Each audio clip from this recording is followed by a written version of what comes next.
100కు పైగా దీర్ఘకాలిక సమస్యలకు ఎటువంటి ఆపరేషన్ దుష్ప్రభావాలు లేకుండా హోమియోపతి చికిత్స. నేను రామన్నను బుజ్జగించి గడ్డం పట్టుకొని అడుగుతా ఉన్నా, అన్న నీ చెల్లెని ఒక మహిళా ఎమ్మెల్సీని మన పార్టీ ఆఫీస్లో కూర్చొని నా మీద కుట్రలు జరుగుతున్నాయని నేనంటే మీరు వర్కింగ్ ప్రెసిడెంట్గా ఉన్నారన్న, ఫోన్ చేయరా అన్న, నాకు ఏమైనా బేటా ఎందుకు బాధపడుతున్నావు అని ఫోన్ చేయరా? ఇది ఎప్పుడు జరిగిన ఇన్సిడెంటు?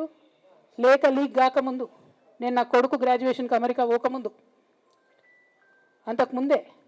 మరి మీరు వర్కింగ్ ప్రెసిడెంట్ కదన్నా, నేను పార్టీ ఎమ్మెల్సీని కదా. చెల్లెలు అన్న బంధుత్వాలు పక్కన పెడదాం ఒక్క నిమిషం.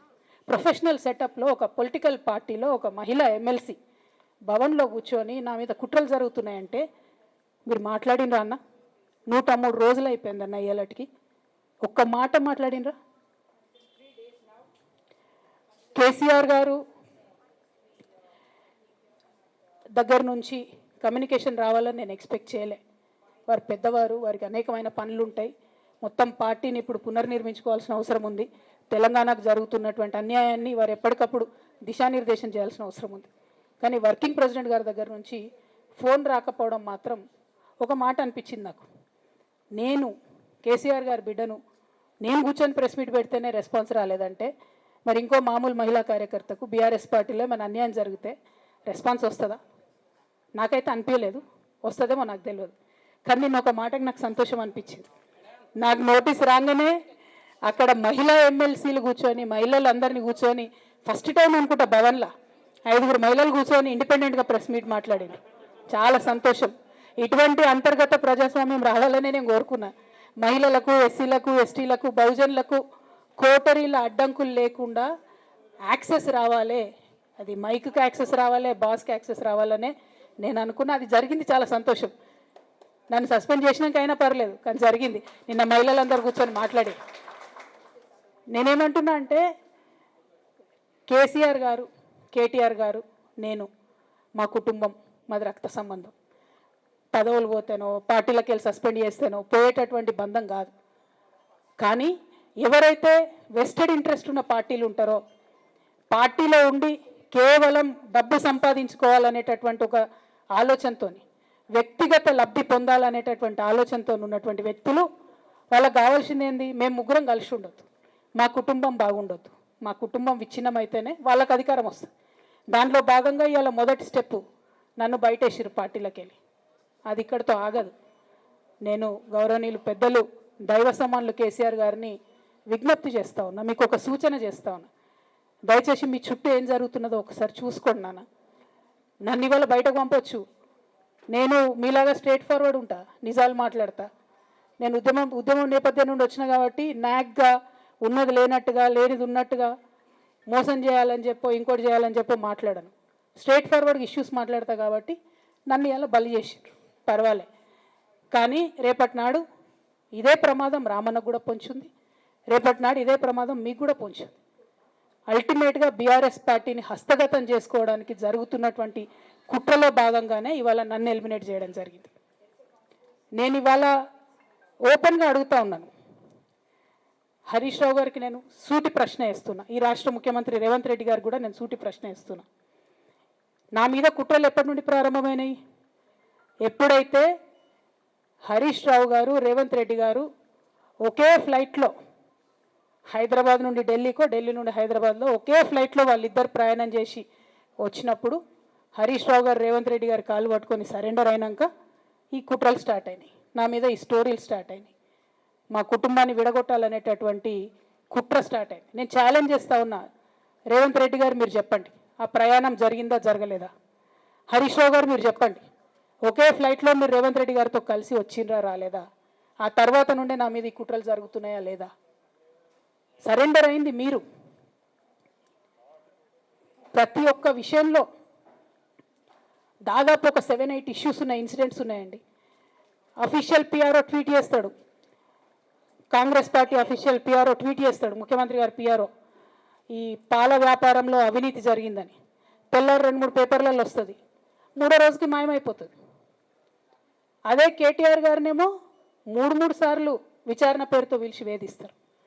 అంటే కేసీఆర్ కుటుంబం నికార్స్గా బరిగీసుకొని కాంగ్రెస్ పార్టీతో రేవంత్ రెడ్డితో కొట్లాడుతున్నాం కాబట్టి మా మీదనేమో కుట్రలు జరుగుతాయి, మా మీదనేమో కేసులు పెడతారు.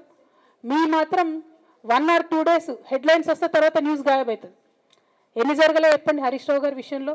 ఫస్ట్ పాల వ్యాపారం మీద ఏమొచ్చినాయి ఆరోపణలు. ఆనాడు బీఆర్ఎస్ పార్టీ గవర్నమెంట్లో SC ST BC హాస్టళ్లకు Harish Rao గారి పాల వ్యాపారం నుంచి పాలు సప్లై చేసిరనే ఆరోపణలు అయోధ్య రెడ్డి గారు ట్వీట్ చేసిరు. గతం 2 రోజులు పోయింది ఆరోపణ. ఎందుకు సరెండర్. నెక్స్ట్ ఒక అభియోగం చేసిరు ముఖ్యమంత్రి గారు. రంగనాయక్ సాగర్ దగ్గర ఈయనకు ఫామ్ హౌస్ ఉంది, అది ప్రభుత్వ భూమి, కబ్జా చేసిండని. 1 day headline, 3rd day news గాయబ్. No case nothing. కేటీఆర్ పరిస్థితి ఏంటి? ఎన్ని కేసులు పెట్టిరు కేటీఆర్ అన్న మీద? ఎన్నిసార్లు పిలిచిండు విచారణకు? ఇవన్నీ పక్కన పెడదాం. నిన్నటి లేటెస్ట్ ఇష్యూ మాట్లాడదాం. కాళేశ్వరం కానీ ఇంకోటి కానీ ఏ ప్రభుత్వంలో అయినా పొలిటికల్ పాలసీ చేసేవాళ్ళు, విధానపరమైన నిర్ణయాలు తీసుకునే వాళ్ళు ముఖ్యమంత్రులు ఉంటారు. కింద ఉన్నటువంటి మంత్రులు దాన్ని ఎగ్జిక్యూట్ చేయాలి. కేసీఆర్ గారు ఒక పాలసీ డెసిషన్ తీసుకున్నారు, నేను కాళేశ్వరం ప్రాజెక్టు కడతా, దానికి ఇన్ని డబ్బులు ఇస్తా అని. ఆనాడు మంత్రి ఎవరు? ఎగ్జిక్యూషన్ చేయాల్సింది ఎవరు? 2014 నుంచి 2018 వరకు తుమ్మిడిహెట్టి దగ్గర నుంచి మేడిగడ్డకు స్థలం మార్చినప్పుడు మంత్రి ఎవరు? ప్రాజెక్టులు డిసైడ్ చేసినప్పుడు మంత్రి ఎవరు? అన్ని మీటింగ్లు టెక్నికల్ ఇష్యూస్ చూసుకోవాల్సింది ఎవరు? ఇవన్నీ రేవంత్ రెడ్డి గారు మాట్లాడారు. నేను మొత్తం అసెంబ్లీ స్పీచ్ చూడరు మీరు, వీళ్ళ మ్యాచ్ ఫిక్సింగ్ అనేది మీకు తెలిసిపోతుంది. ఏం మాట్లాడరు ఆయన. ఎంతసేపు కేసీఆర్ కాళేశ్వరం కట్టిండు, కేసీఆర్ కుటుంబం 1,00,000 కోట్లు తిన్నది. అరే 2007 నుంచి ఇప్పటివరకు కాళేశ్వరం 1,00,000 కోట్లు కూడా ఖర్చు కాలే. 1,00,000 కోట్లు ఖర్చు కానీ ప్రాజెక్టులో 40 లక్షల ఎకరాలకు నీళ్ళీయంగా కూడా 1,00,000 కోట్ల అవినీతి అయింది అంటారు రేవంత్ రెడ్డి గారు. దాన్ని మళ్ళీ ఓన్లీ కేసీఆర్ గారి గురించి చెప్తారు, హరీష్ రావు గారి గురించి మాట్లాడరు. ఎందుకంటే ఇంటర్నల్ అండర్స్టాండింగ్ ఉంది వీళ్ళిద్దరికి. నేను రామన్నను ఒకటే రిక్వెస్ట్ చేస్తున్నా, అన్న ఇవాళ మీతో బాగున్నట్టు వాళ్ళు నటించవచ్చు, హరీష్ అన్న కావచ్చు, సంతన్న కావచ్చు, కానీ వాళ్ళు మన మంచి కోరుకునే వాళ్ళు కాదు, వాళ్ళు తెలంగాణ ప్రజల మంచి కోరుకునే వాళ్ళు కాదు, వాళ్ళు కేసీఆర్ గారి మంచి కోరుకునే వాళ్ళు కాదు. వాళ్ళను మీరు దూరం పెట్టి రాజకీయంగా తెలంగాణ రాష్ట్ర సమితిలో ఇప్పుడు బీఆర్ఎస్లో పనిచేస్తున్నటువంటి హార్డ్ కోర్ కార్యకర్తలను దగ్గరికి తీసుకొని ప్రజా ఉద్యమాలు తీసుకొని ప్రజల దగ్గరికి పోతేనే మన పార్టీ బతుకుంటుంది, నాన్న పేరు బాగుంటుంది. ఇవాళ నాన్నకు సిబిఐ అనేటటువంటిది వచ్చిందంటే అది కేవలం హరీష్ రావు గారు, సంతోష్ రావు గారి అవినీతి వల్లనే వచ్చిందని మళ్ళొకసారి నేను ఘంటాపదంగా చెప్తున్నాను. ఇంకా గమ్మత్ ఏంటంటే ఇదే హరీష్ రావు గారు వాళ్ళ ఫాలోవర్స్ అంతా నిన్నటి నుంచి చెప్తున్నారు, హరీష్ అన్న చాలా కష్టపడ్డాడు, డే 1 నుంచి ఉన్నాడు అని. డే 1 నుంచి లేడండి. చాలామంది రిపోర్టర్లకు తెలుసు, సీనియర్ రిపోర్టర్లకు. డే 1 నుంచి లేడు. పెద్దసారు టీడీపీ నుంచి బయటకు వస్తుంటే మామయ్య మనకెందుకు, డిప్యూటీ సీఎం మనం ఎందుకు రాజీనామా చేయాలి, ఈ ఉద్యమం ఏమవుతుందో, ఈ పార్టీ ఏమవుతుందో మనకు రిస్క్ ఎందుకని ఆనాడు ఈనాడు పేపర్లు వచ్చింది. 1,50,00,000 రూపాయలు తీసుకొని వ్యాపారం చేసుకుందామని హరీష్ రావు గారు ఎక్కడికో పోయిందని కూడా వచ్చింది. కటింగ్ కోసం దొరికినప్పుడు ఎప్పుడో ట్వీట్ చేస్తుందని. నేను బీఆర్ఎస్ పార్టీ ఆనాడు టీఆర్ఎస్ పార్టీ పెట్టినాక 9-10 నెలల తర్వాత వచ్చిన హరీష్ రావు గారు డే 1 నుంచి లేరు. నమ్మకం లేకుండా ఆయన పార్టీ నిలబడుతుందో ఉంటుందో పోతుందో అని. ఓకే అయిపోయింది. రాగానే సారు పెద్ద హృదయం కాబట్టి క్షమించిరు, దగ్గర తీసుకున్నారు, ఎమ్మెల్యే కాకముందే మంత్రి ఇచ్చిర్రు, అన్ని రకాలుగా ఆదరించిరు, అన్నీ చేసిండ్రు. ఎప్పుడైతే పార్టీకి ఒక్క క్షణం చెడ్డ పేరు వచ్చిందో ఎక్కడ పోయిందండి ఈయన? చక్కగా పోయి వైఎస్ రాజశేఖర రెడ్డిని కలవలే? మీ అందరికి గుర్తులేదు ఆ ఫోటో? సీనియర్ నాయకులందరికీ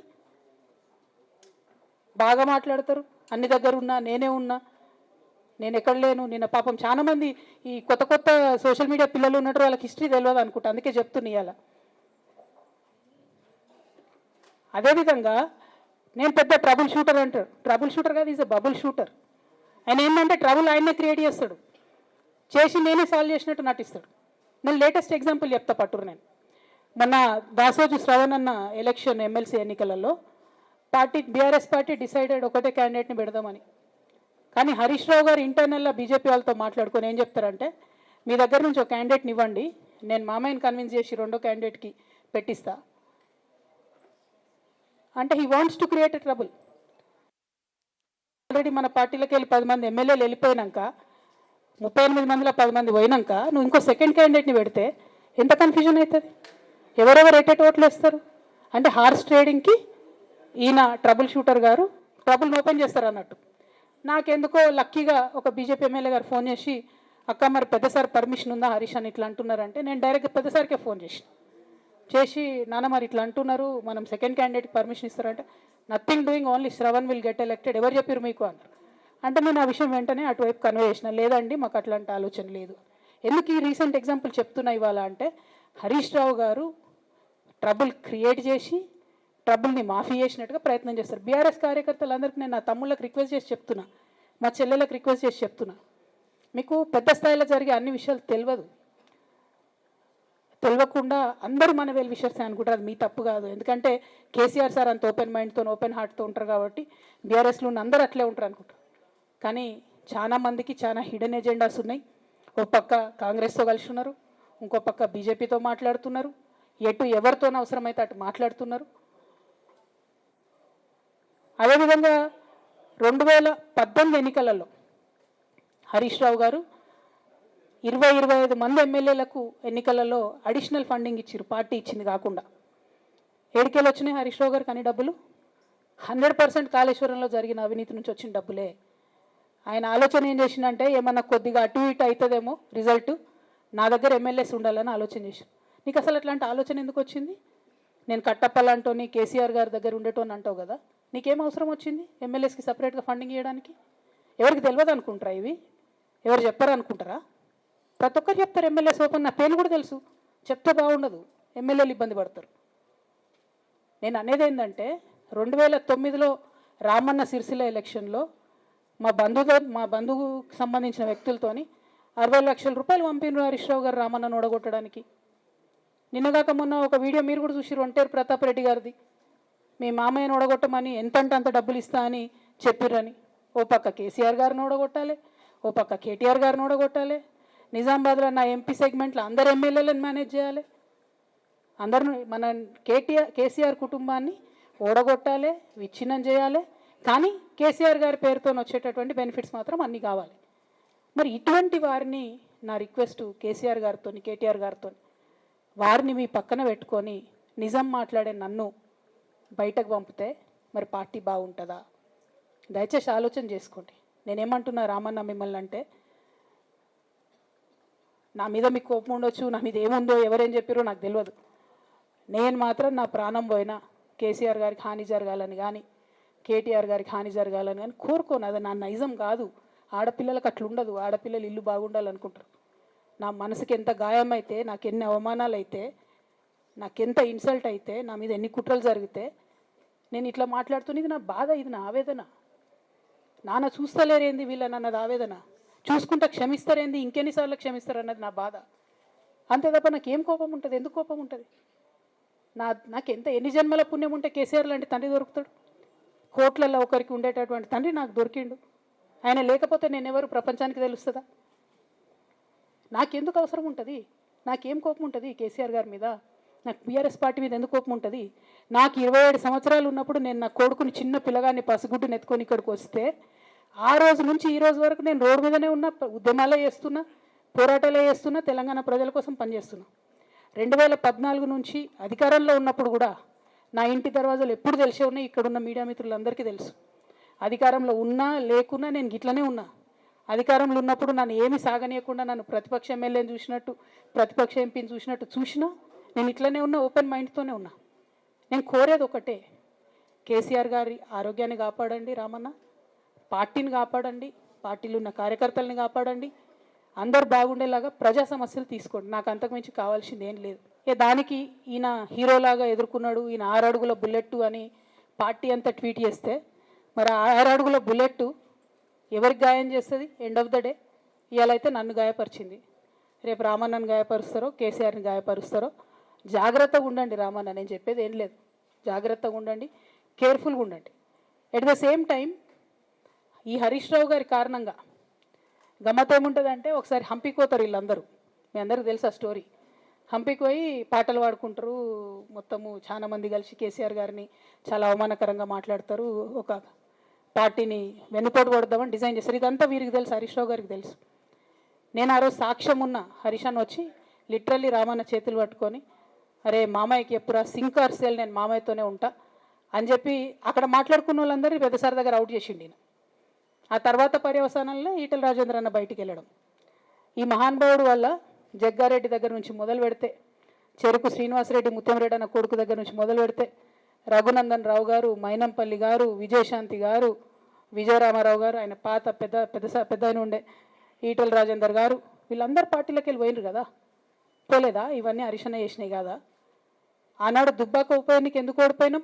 దుబ్బాక ప్రజలకు ఇప్పటికి కూడా గుర్తుంటుంది.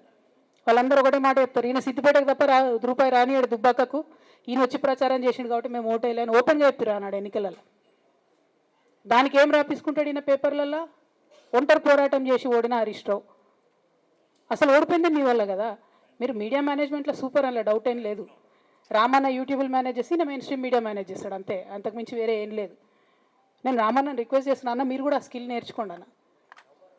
అట్లనే ఈటల రాజేందర్ గారు ఉప ఎన్నిక దగ్గరుండి హరీషన్న గెలిపిలేదా అండి ఈటల రాజేందర్ని?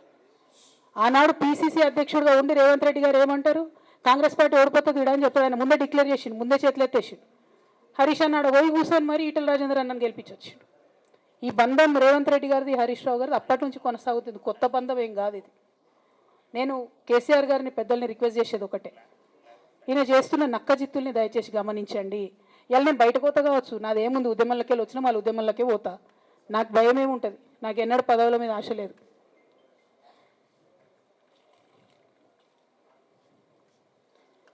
పార్టీ నుంచి వచ్చిన ఎమ్మెల్సీకి స్పీకర్ ఫార్మాట్లో చైర్మన్ గారికి నేను పంపుతా ఉన్నాను రాజీనామా పత్రాన్ని. అట్లానే బీఆర్ఎస్ పార్టీ ప్రాథమిక సభ్యత్వానికి కూడా గౌరవ పెద్దలు కేసీఆర్ గారికి రాజీనామాను పంపుతా ఉన్నాను. దీన్ని మన రావుల చంద్రశేఖర్ రెడ్డి గారికి తెలంగాణ భవన్కి వారికి నేను పంపుతా ఉన్నాను. ఎందుకు ఇవి ఇప్పుడే చూపించినా అంటే పదవుల మీద నాకు ఎప్పుడు ఆశ లేదు. మేము ఉద్యమంలోకి వచ్చింది ఎందుకంటే మా నాన్న ఒక్కరు ఇంత ఒంటరి పోరాటం చేస్తున్నారు, ఎంత వీలైతే అంత ఆయనకు మద్దతు ఇవ్వాలని వచ్చినాం. ఆనాడు మేము ఉద్యమంలోకి వచ్చినప్పుడు పార్టీ అధికారంలోకి వచ్చే ఆస్కారమే లేకుండే, తెలంగాణ వస్తుందో రాదో అనే అనుమానాలు అంతటా ఉండే. మేము ఉద్యమంలో కొట్లాటలో లాఠీ దెబ్బలు తినడం కోసం, జైల్లోకి పోవడం కోసం ఆనాడు వచ్చినాం ఉద్యమంలోకి. అధికారంలోకి వస్తామనుకొని రాలే. రామన్న అయినా నేనైనా కేవలం నాన్న కోసమే వచ్చినాం ఉద్యమంలోకి. అందుకే మా కుటుంబం మీద కుట్ర. ఈ కుట్రను గమనించమనే నేను మా కుటుంబాన్ని కోరుతా ఉన్నా. ఇక పెద్ద సార్కు నీడలాగా సంతోష్ రావు గారు ఉంటారు. ఇక సంతోష్ రావు గారి గురించి 2 నిమిషాలు చెప్తా, అంత పెద్ద సీనున్న మనిషి కాదు కానీ చెప్పాలి. ఎందుకంటే కూరల ఉప్పు ఎట్లుంటుంది ఈయన అట్లా అన్నట్టు, ప్రతి దాంట్లో చెడగొట్టడానికి కొంచెం ఉండాలి కదా అట్లాంటి వాడు. కాబట్టి చెప్పక తప్పదు ఈయన గురించి. చెప్పులో రాయి చెవులో జోరిగా అంటాం కదా, అట్లాంటి టైపు. కాబట్టి ఖచ్చితంగా చెప్పాలి. విషయం ఏంటంటే ఈయన ధనదాహం ఎట్లాంటిదంటే సంతోష్ రావు గారిది, రామన్న కాన్స్టిట్యున్సీ, కేటీఆర్ అన్న కాన్స్టిట్యున్సీ నేరెళ్లలో ఇసుకలారి గుద్ది ఒక దళిత బిడ్డ చనిపోతాడు. సరే, దాని మీద పాపం అక్కడ ఆ రోజు అందరు యాజిటేషన్ చేస్తే ఈయన సంతాన అడ్వాంటేజ్ ఏంది, ఈడ కూర్చుంటాడు కదా సార్ దగ్గర, సీఎంఓలకి వెళ్ళి ఫోన్ చేసి అక్కడున్న పోలీసు వాళ్ళందరినీ ఒత్తిడి పెట్టి 7 దళిత బిడ్డల్ని కొట్టినరండి. 3-4 సార్లు 3rd డిగ్రీ వేస్తే ఇలా 7 కుటుంబాలు కూడా వాళ్ళు ఎందుకు కూడా ఏ పని చేసుకోలేనటువంటి పరిస్థితులలో ఆ దళిత బిడ్డలు ఉన్నారు. అది మొత్తం రాజకీయంగా బ్లేమ్ అంతా రామన్న మీదకి వచ్చింది. ధనదాహమేమో సంతన్నది, నేరం చేసిందేమో సంతన్న, వీడికెళ్ళి ఫోన్లు చేసి ఒత్తిడి చేసి కొట్టిపించిందేమో సంతన్న, చెడ్డ పేరేమో రామన్నకు వస్తుంది. ఈ ఎగ్జాంపుల్ చెప్పడం కోసమే నేను ఈయన గురించి చెప్తున్నా, వేరే ఏం లేదు. ఇక సరే టానిక్కు వీనిక్కు ఈ వీటిలో వచ్చిన కేసులు ఏమవుతాయి? రేవంత్ రెడ్డి గారు ఆర్భాటంగా ఒక అనౌన్స్మెంట్ చేస్తారు. నేను ఇంతకుముందు చెప్పిన కదా, మ్యాచ్ ఫిక్సింగ్ ఎట్లుంటుంది అంటే 1 డే న్యూస్ అవుతుంది, టానిక్లో ఈయన మీద కేసు పెట్టిరని. 3వ రోజు పోలీసు వాళ్ళు ఎఫ్ఐఆర్ కొట్టేసారు. అది మీరు ఇంకా కనుక్కోండి. క్వాష్ చేసేసారు, కేసు మూసేసారు. ఏం అండర్స్టాండింగ్ ఉంది, ఎందుకు మూసేసారు? At the same time Harithaharam, తెలంగాణకు హరితహారం అని పెద్దలు కేసీఆర్ గారు పెద్ద కళతోని 230 కోట్లు అక్కడ గోబీ డెజర్ట్ల వాళ్ళు చెట్లు పెట్టి చైనాను కాపాడుకున్నారు. మనం అదే స్థాయిలో తెలంగాణను బాగు చేసుకోవాలని పెద్దసారి హరితహారం అని పెడితే ఈయన దానికి నకిలీ ప్రోగ్రామ్ గ్రీన్ ఇండియా ఛాలెంజ్ అని పెడతాడు. తెల్లారులు వేస్తే సినిమా వాళ్ళని తీసుకురావాలి, రోజు ఒక ఫోటో వేసుకోవాలి. దాని వెనుక ఉన్న కుట్ర ఏంటంటే జియో అమెండ్మెంట్ అవుతుంది సంతోష్ గారి గురించి. ఆ ఫారెస్ట్లను 10% ఇన్కమ్ ఎవరన్నా ఇస్తే అమ్యూజ్మెంట్ పార్క్లకు ఇస్తారన్నట్టు. దానికోసం జియో అమెండ్ అవుతుంది. దానికి ప్రభాస్ గారిని, చిరంజీవి గారిని, అనేక మంది సినిమా స్టార్లను మోసం చేసి వాళ్ళని తీసుకుపోయి వాళ్ళతో ఫోటోలకు పోజులు ఇప్పించి ఫారెస్ట్లను కొట్టేయాలని ప్లాన్ అయినది. ఇక ఈయనకి 2-3 మనుషులు ఉంటారు సంతనకి. ఆయన పోచంపల్లి శ్రీనివాస్ రెడ్డి అని ఎమ్మెల్యే. ఇది నాకు విషయం ఎవరు చెప్పారు అంటే మన పల్లరాజేశ్వర రెడ్డి అన్ననే చెప్పిండు. మీకు ఏమైనా డౌట్లు ఉంటే ఆయన అడగొచ్చు. ఈ పోచంపల్లి శ్రీనివాసరెడ్డి అనేట ఆయన వరికోల్ అనే ఊరు, సామాన్య కుటుంబం, మధ్యతరగతి కుటుంబం. ఇవాళ అక్కడ ఆయన శ్రీమంతుడు అని పిలుస్తారు పోచంపల్లి శ్రీనివాసరెడ్డి గారిని. ఇక్కడ నాకు పల్లరాజేశ్వరరెడ్డి గారు చెప్పిన సమాచారం ప్రకారం మోకిల్లాలో మెగా శ్రీనివాసరెడ్డి, మెగా కంపెనీ ఉంది కదా, ఈ కాళేశ్వరంలో అవినీతి చేసిన మెగా కంపెనీ ప్లస్ పోచంపల్లి శ్రీనివాసరెడ్డి గారు కలిసి 750 కోట్ల విల్లా ప్రాజెక్ట్ చేస్తున్నారు మోకిల్లాలో. ఏడికెళ్ళి వచ్చినాయి అవి? అవినీతి డబ్బులు కాదా? ఎట్లా వస్తాయి? ఎవరైనా who is this Pochampalli Srinivas Reddy? Santosh Rao classmate, అది తప్ప ఆయనకున్న అర్హత ఏం లేదు. ఆయనకి ఎమ్మెల్సీ వస్తుంది, కాంట్రాక్ట్లు వస్తాయి, ఇంకేందో వస్తాయి. అట్లనే నవీన్ రావు అని ఇంకొక ఎమ్మెల్సీ ఉంటాడు. ఆయన డైరెక్ట్గా మా ముఖం పట్టుకొని అందరి ముంగట అంటాడు, నాకు ఎమ్మెల్సీ ఇచ్చింది కేసీఆర్ గారైనా నాకు దేవుడు సంతోషం అంటాడు ఆయన. నిన్న మొన్న వాళ్ళ ఫాదర్ని పట్టుకున్నారు పేకాటల. ఏమైంది కేసు? ఆల్రెడీ నవీన్ రావు గారు పోయి మన ముఖ్యమంత్రి గారు కాళ్ళు పట్టుకున్నట్టుగా తెలిసింది. వాళ్ళ తండ్రిని విడిచిపెట్టిరు, ఈయన మీద భూ కబ్జా కేసులు ఉంటే అవి విడిచిపెట్టిరు. అంటే ఓ పక్క సంతోష్ రావు గ్యాంగు, ఇంకో పక్క హరీష్ రావు గ్యాంగు 100కు 100% రేవంత్ రెడ్డి గారితో, ఇక్కడ ఉన్న కాంగ్రెస్ ప్రభుత్వంతో, అవసరమైన సందర్భంలో పైనున్న బీజేపీతోని వాళ్ళు కోఆర్డినేషన్లో ఉండి బీఆర్ఎస్ పార్టీకి జలగల్లాగా పట్టి పీడుస్తున్నారు. నిరంతరం బీఆర్ఎస్ పార్టీకి నష్టం చేస్తున్నారు. ఎంత దారుణానికి ఒడిగట్టిరంటే ఆఖరికి నా ఓటమితో ప్రారంభమైంది అది. నిజామాబాద్లో నా ఓటమిలో కుట్రలు చేశారు. ఆనాడే మనం రివ్యూ చేసుకుంటే బాగుండలేదు. కానీ ఇప్పుడు అది ఎక్కడికి వచ్చింది? కామారెడ్డిలో పెద్దసారి ఓడిపోయేదాకా వచ్చింది పరిస్థితి. మూడోసారి ప్రభుత్వం పోయేదాకా వచ్చింది పరిస్థితి. ఒక్కొక్క ఎలక్ట్ అయిన ఎమ్మెల్యేని, ఓడిపోయిన ఎమ్మెల్యేలు పత్రికా మిత్రులు మీరు మాట్లాడండి. సంతోష్ రావు గారి బాధితులు నాకు మామూలుగా ఫోన్ చేస్తలేరు. అచ్చా, ఈ కంపెనీ పేరు బ్లూఫిన్ అట, మోకిలా. పల్లరాజేశ్వరరెడ్డి అని అప్పుడు పంపిన మెసేజ్ చూస్తున్న పాతది, బ్లూఫిన్ కంపెనీ మోకిలా. అయితే నేనేమంటున్నా అంటే ఇంత స్పష్టమైనటువంటి నేను ఇస్తున్నా, రేవంత్ రెడ్డి గారిని నేను ఛాలెంజ్ చేస్తున్నా. మరి ఎందుకు మీకు మీ ఏసీబీ వాళ్ళకు వీళ్ళ ఇండ్లు అడ్రస్లు దొరుకుతలేవా? ఏం అండర్స్టాండింగ్ ఎందుకు లేదు మీకు? లేకపోతే మీరు చర్యలు ఎందుకు తీసుకుంటలేరని నేను సూటిగా రేవంత్ రెడ్డి గారిని ప్రశ్నిస్తున్నా. ఇక తర్వాత వారు ఏం చేస్తారన్నది నాకు సంబంధం లేదు. ఇక నేను మాత్రం పర్టికులర్గా మళ్ళీ ఒకసారి నా బీఆర్ఎస్ పార్టీ కుటుంబ సభ్యులందరికీ, మా సొంత కుటుంబ సభ్యులకు కూడా రిక్వెస్ట్ చేస్తున్నది ఏంటంటే, నాకు 27 సంవత్సరాలు ఉన్నప్పుడు నేను రాజకీయాల్లోకి వచ్చిన, తెలంగాణ ఉద్యమం కోసం వచ్చిన. ఇవాళ నాకు 47 సంవత్సరాలు. అంటే నా 20 సంవత్సరాల జీవితం అంతా కూడా నేను బీఆర్ఎస్ పార్టీ కోసం, కేసీఆర్ గారి కోసం, తెలంగాణ జాగృతి కోసం, తెలంగాణ ప్రజల కోసం, తెలంగాణ ఆడబిడ్డల కోసం నేను గడిపిన. సడన్గా ఇవ్వాలా నీకేం సంబంధం బీఆర్ఎస్తో అని, నువ్వెవరు అని చెప్పి సస్పెన్షన్ ఒకసారికి పంపిస్తే చాలా బాధాకరం. పార్టీ నుంచి సస్పెండ్ అయినటువంటి సోదరి శ్రీమతి కల్వకుంట్ల కవిత గారు మాట్లాడుతూ, దుబ్బాక ఉప ఎన్నిక సందర్భంగా హరీష్ రావు గారిని అక్కడ ఇన్ఛార్జిగా పెడితే రఘునందన్ రావు గెలుస్తాడని మా కార్యకర్తలందరూ హరీష్ రావుని ఇక్కడ పెట్టకండి అని బాధపడ్డారు. అయినా మేము హరీష్ రావుని అక్కడ పెట్టడం వల్లనే పరోక్షంగా ఏం చెప్తుంది రఘునందన్ రావు గెలిచిండు అనేటువంటి అర్థం వచ్చేలా మాట్లాడతాను. కవిత గారు, మీరు ఇప్పుడు మాట్లాడుతున్నారేమో నాకు తెలియదు, కానీ నేను అప్పుడే చెప్పిన, దుబ్బాకకి మీ అన్నతో పాటు సిద్దిపేట జిల్లాకి ఇన్ఛార్జి మంత్రిగా ఉన్నటువంటి హరీష్ రావు అనేట ఆయన చేసిన అన్యాయం అంతా ఇంత కాదని నేను 100 సార్లు చెప్పిన. దుబ్బాకకు అన్యాయం జరుగుతుంది, వచ్చిన ప్రతి రూపాయి అయితే గజ్వేల్ పోతుంది, లేకపోతే సిరిసిల్ల పోతుంది, లేకపోతే సిద్దిపేటకు పోతుంది.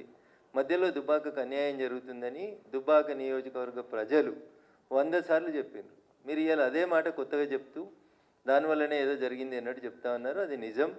ఆ రోజు నేను మాట్లాడితే టీఆర్ఎస్ మీద ఏదో రఘునందన్ రావు కోపంతో మాట్లాడిందని అనుకున్నారు. But it is a fact.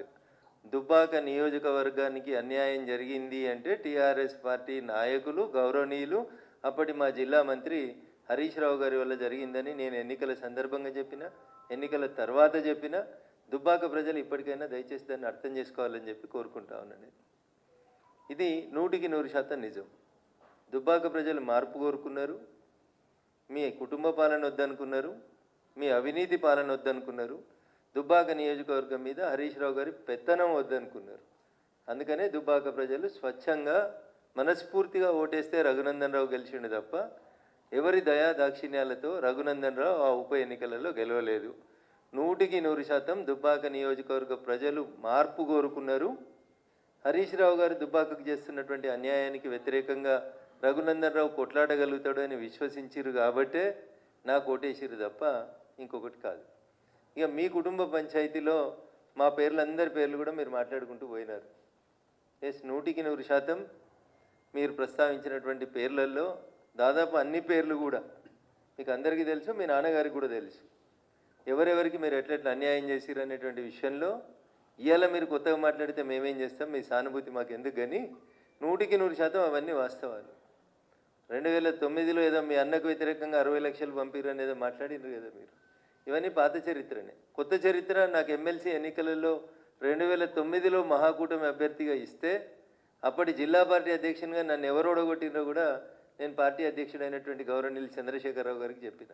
కానీ ఆ రోజు కూడా యాక్షన్ తీసుకోలేదు. These are all facts, nothing is unhidden thing it is. ఇందులో కొత్తగా ఆమె ఏం చెప్పింది ఏం కూడా లేదు.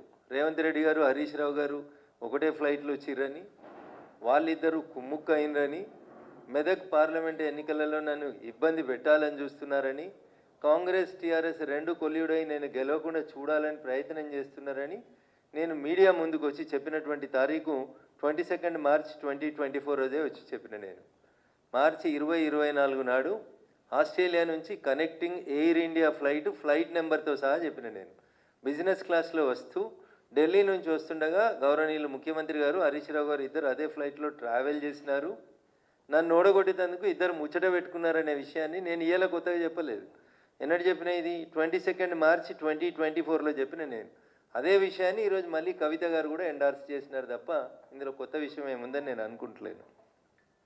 2-3 సార్లు వాళ్ళు దుబాక ఎన్నిక రఘునందన్ రావు అనే మాట తీసినారు కాబట్టి నేను ఈ విషయాలు చెప్తా ఉన్నాను తప్ప మాకు ఆ విషయాల గురించి, వాళ్ళ పార్టీ వ్యవహారాల గురించి, వాళ్ళ పంచాయతీల గురించి, వాళ్ళ కుటుంబం గురించి, వాళ్ళ కుటుంబ పంచాయతీల గురించి మేము మాట్లాడదలుచుకోలేదు. మేము ప్రజల కోసం పనిచేస్తాం. భారతీయ జనతా పార్టీ ప్రజల పక్షాన్నే నిలబడుతుంది. పాల వ్యాపారం చేస్తారా, నీళ్ళ వ్యాపారం చేస్తారా, ఒకళ్ళ కాలు బట్టి ఒకళ్ళు లాగుతారా? మరి పాల వ్యాపారం చేస్తుంటే ఇంతకాలం ఏం చేసిరు? అయోధ్య రెడ్డి గారు ట్వీట్ చేస్తే బహుశా అయోధ్య రెడ్డి గారు ఇప్పుడు ఎక్కడనో కమిషనర్గా ఉన్నట్టున్నారు.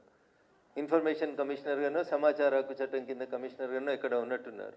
మరి అయోధ్య రెడ్డి గారు మాట్లాడాలి, పాల వ్యాపారం ఏంది, ఎందుకు ట్వీట్ చేసినారు, ఎందుకు తీసేసినారు, ఇట్లాంటివి ఏమైనా ఉంటే వారు మాట్లాడుకుంటే బాగుంటుంది తప్ప మీరు అందరికీ మనిషి కింద బురదేసిపోదామని అనుకుంటున్నట్టున్నారు. చెల్లె, బురదేమొద్దు. మేమంతా ఆల్రెడీ ఇవన్నీ మాట్లాడిన విషయాలే, ఇవన్నీ గతంలో మేము చెప్పిన విషయాలే.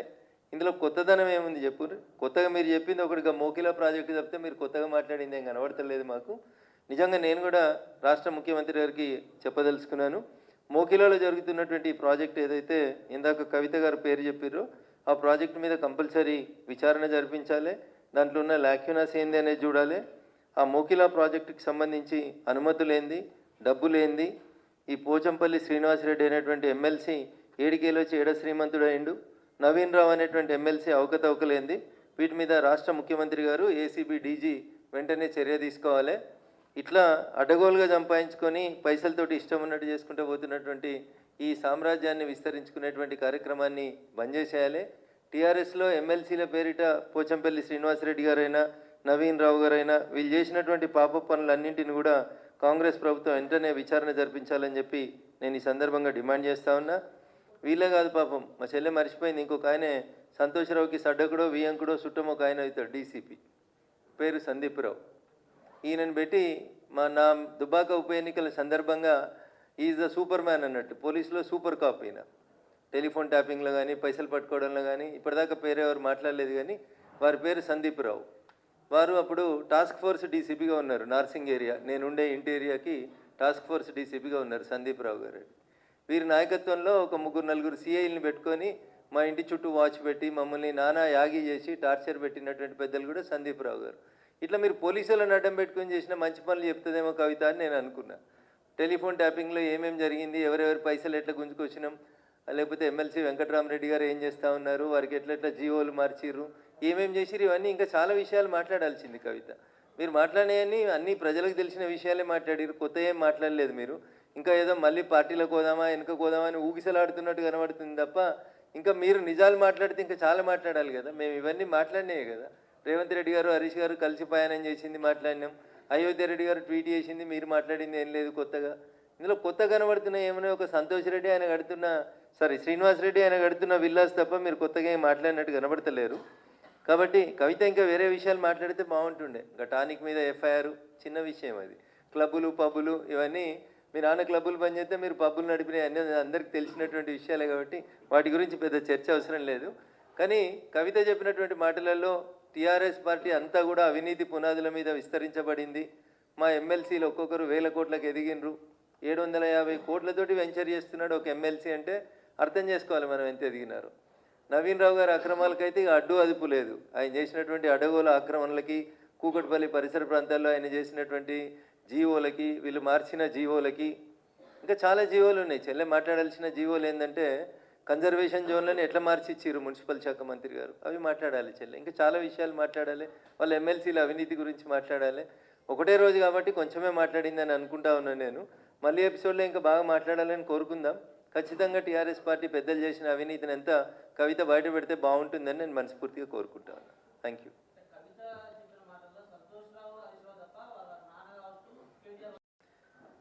సొంత కుటుంబాన్ని కాపాడుకోవాలనే ఆలోచనని నేను తప్పుపట్టదలుచుకోలేదు. బట్ నేను అడుగుతుంది ఏంటంటే ఈ పోచంపల్లి శ్రీనివాసరెడ్డి చేసిన అవినీతి మీద, నవీన్ రావు గారు చేసినటువంటి అవినీతి మీద మీరు పార్టీలో ఉన్నప్పుడు లేదా మీరు ప్రభుత్వంలో ఉన్నప్పుడు ఎందుకు చర్యలు తీసుకోలేకపోయినారనేది ఒకసారి ఆలోచించాలి. నేను చెప్తాను, ఇంకా పటాన్చెరు ఏరియాలో మీరు చేసినటువంటి కన్వర్షన్ ఆఫ్ ల్యాండ్స్ చెప్తాను. ఐడియా బొల్లారంలో మీరు చేసినటువంటి కన్వర్షన్ ఆఫ్ ల్యాండ్స్ చెప్తాం.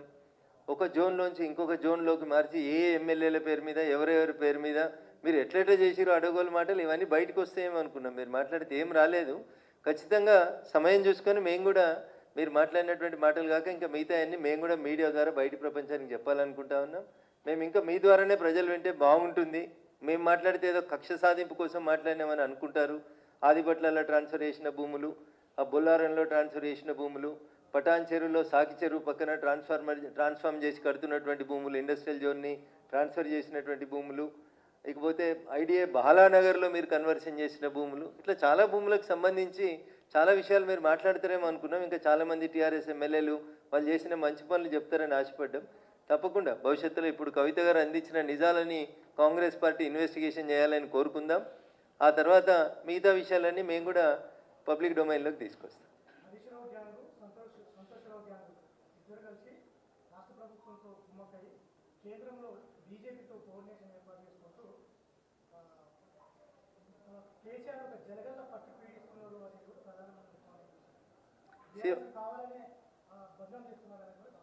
భారతీయ జనతా పార్టీ ఏ రోజు కూడా తన లైన్ దాటి మాట్లాడలేదు. మేము మాట్లాడిందంటూ ఎక్కడ కూడా మేము తప్పు మాట్లాడలేదు. కాళేశ్వరంలో అవినీతి జరిగిందనే మాట్లాడినాం. అంతకుమించి మేము వేరే విషయాలు ఏం మాట్లాడలేదు. కాళేశ్వరంకు సంబంధించినటువంటి అంశంలో కాంగ్రెస్ పార్టీ ఇప్పటికే 2 సంవత్సరాలు వృధా చేసింది అనేది మా భావన. ఈ విషయం ఎప్పుడో కాళేశ్వరంకు సంబంధించినటువంటి కేసు సిబిఐకి ఇచ్చి ఉంటే ఈపాటికి సగం ఇన్వెస్టిగేషన్ అయిపోతుంటుంది. నిన్న మహేష్ కుమార్ గౌడ్ గారు మాట్లాడిన దాంట్లో అన్యాపదేశంగానే కాంగ్రెస్ పార్టీ ఎట్లా కుట్ర చేస్తుందనే చెప్తారు. ఆయన ఏమంటాడు, వచ్చే ఎలక్షన్ల వరకు ఒకవేళ సిబిఐ ఈ కేసు తేల్చకపోతే బీజేపీ బీఆర్ఎస్ కుమ్ముక్కైందని మేము ప్రజల్లోకి తీసుకుపోతాం. 2 ఏళ్ళు మీరు దాచిపెట్టుకోవచ్చు ఫైళ్ళు, 2 ఏళ్ళు మీరు ఇన్వెస్టిగేషన్ పేరిట పక్కకు పెట్టవచ్చు. లాస్ట్ 1 ఇయర్ మాకు కూడా ఎలక్షన్స్ ఉంటాయి కదా. ఇప్పుడేదో సిబిఐకి హ్యాండ్ ఓవర్ చేస్తామని ఇంకా కోర్టు ఏం తెలుస్తుందో తేలనే లేదు. మమ్మల్ని బదనాం చేసేందుకు అప్పుడే రంగం సిద్ధం చేస్తూనే ఉన్నారు. కానీ Bharatiya Janata Party we don't want to blame anybody. మేము నిజాయితీగా ఉన్నాం. కాళేశ్వరంలో అవినీతి జరిగిందని చెప్పినాం. టెలిఫోన్ ట్యాపింగ్ జరిగిందని మొదటి నుంచి రఘునందన్ రావు చెప్తున్నాడు. ఇప్పుడు చెప్పిన డీసీపీ సందీప్ రావే నన్ను ఇబ్బంది పెట్టినాడు దుబ్బాక ఉప ఎన్నికలలో అని చెప్తా ఉన్నాను. నా టెలిఫోన్ ట్యాపింగ్ చేసిర్రు అని చెప్పినాను. సందీప్ రావు అనేట ఆయనను ముద్దాయి ఎందుకు చేయలేదనేది సిట్ ఆలోచించాలి ఇవాళ. ఎందుకంటే సందీప్ రావు అనేటువంటి వ్యక్తి నార్సింగ్ లాంటి ఏరియాలో కూర్చొని ఎన్నెన్ని అవకతవకలు చేసిండో ఒకసారి ఆయన టీం ఏంది, ఆయన కింద పనిచేసినటువంటి సిఐలు ఎవరు, ఏసీపీలు ఎవరు, వాళ్ళ మూవ్మెంట్ ఏంది, వాళ్ళ ఫోన్లు ఏంది ఒకసారి సిట్ విచారించాలి. Straightly I'm alleging against a DCP who worked as a task force DCP Narsingi. మా ఇంటి మీద నిఘా, మా కుటుంబ సభ్యుల మీద నిఘా పెట్టి వెనకాల షాడో పార్టీలని పెట్టి ఈయన చేసిన అరాచకాలు ఎందుకు సిట్ దృష్టికి ఎందుకు వస్తలేవో ఒకసారి సిట్ అధికారులు కూడా ఆలోచించుకోవాలి. సందీప్ రావు ఏ హోదాలో చేసిండు, సంతోష్రావుకి సడ్డకుడో వియ్యంకుడో ఏదో హోదాలో చేసినాడు తప్ప ఎవరైనా ఎక్కడెక్కడ పోస్టింగ్లు చేసినాడు, మేడ్చల్ చేస్తాడు, నార్సింగ్ చేస్తాడు, ఎల్బీ నగర్ చేస్తాడు. మొత్తం క్రీమీ ఏరియాలో అన్ని సెటిల్మెంట్లు సంతోష్రావు గారు, సందీప్ రావు గారి ద్వారానే చేసుకుంటూ వచ్చారు తప్ప కొత్తగా ఏం లేదు కదా. కాబట్టి నిజంగా సిట్ కవిత చేసిన ఆరోపణ నిజం కాకపోతే సిట్ రేవంత్ రెడ్డి గారు చాలా సీరియస్గా వీటన్నింటి మీద కుమ్ముక్కు రాజకీయాలు ఉన్నటువంటి నిజం కాకపోతే సిట్ వెంటనే సందీప్ రావు మీద కూడా విచారణ ప్రారంభించాలి.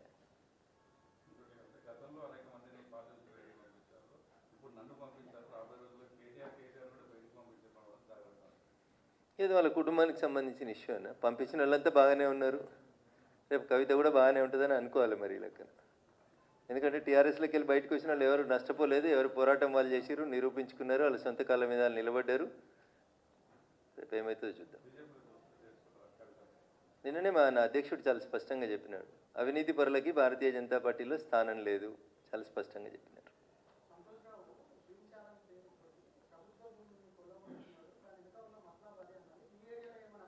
సో మా నర్సాపూర్ ఫారెస్ట్కి సంబంధించి హెటిరో డ్రగ్స్ అనేటువంటి కంపెనీతోటి నర్సాపూర్ ఫారెస్ట్ని దత్తత తీసుకోమని వాళ్ళతోటి 10 కోట్ల రూపాయలు ఇప్పించి పొద్దుగాల 6 గంటలకు వచ్చి లోకల్ ఎమ్మెల్యేకి తెలియకుండా అప్పటి మంత్రి అల్లోళ్ళ ఇంద్రకరణ్ రెడ్డి గారి పేరుతో పెద్ద శిలాఫలకం వేసి అక్కడ నర్సాపూర్ ఫారెస్ట్ని దత్తత చేసినట్టు చేసి హెటిరో డ్రగ్స్ అనేటువంటి సంస్థ నుంచి 10 కోట్లు తీసుకొని అదేదో గ్రీన్ ఛాలెంజ్ చేసినట్టు చేసిరు. ఒక మొక్కనాటలే నర్సాపూర్ ఫారెస్ట్లో. దానికి ముంగట పునాది రాళ్ళు వేసి కట్టేసి చిన్న గోడ, 1 ఫీట్ గోడ కట్టి దానికి తెలంగాణ ప్రభుత్వము అటవీ శాఖ అనేది ఒక బోర్డు పెట్టుకున్నారు తప్ప హెటిరో డ్రగ్స్ వాళ్ళు ఇచ్చిన 10 కోట్లు ఏడిపోయినాయి, నాగార్జున గారు ఇచ్చిన పైసలు ఏడిపోయినాయి, ప్రభాస్ ఇచ్చిన పైసలు ఏడిపోయినాయి, అసలు సంతోష్రావు గారి ఆస్తులు ఎట్లా పెరిగినాయి అనేది ఒకసారి నిజంగా ప్రభుత్వం ఆలోచించాలి. నేను మా డిఎఫ్ఓ గారికి చెప్పాను, మెదక్ డిఎఫ్ఓ గారికి, ఇయ్యాలో చెప్పలేదు నేను. నర్సాపూర్ ఫారెస్ట్లో ఈ అల్లోళ్ళ ఇంద్రకరణ్ రెడ్డి గారు అర్ధరాత్రి వచ్చి బోర్డు వేసి నర్సాపూర్ ఎమ్మెల్యేకి చెప్పకుండా చేసుకొని పోయిన కార్యక్రమానికి సంబంధించి నేను ఆల్రెడీ మా డిఎఫ్ఓ మీదకి ఒక కంప్లైంట్ పెట్టున్నాను. దీని మీద ఈ నిధులు ఎటుపోయినాయి విచారణ జరుపు.